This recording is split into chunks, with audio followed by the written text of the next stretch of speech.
There's a great scholar by the name of Muhammad Mukhtar Shanqiti who made this comment that's very profound. He said that have people reached a point in their ignorance of Allah that they don't even know how to call out to Him anymore.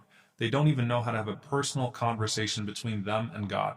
And if you think about what a personal dua looks like, the word in Arabic is munajat, they're pleas. What a personal plea and call looks like to Allah.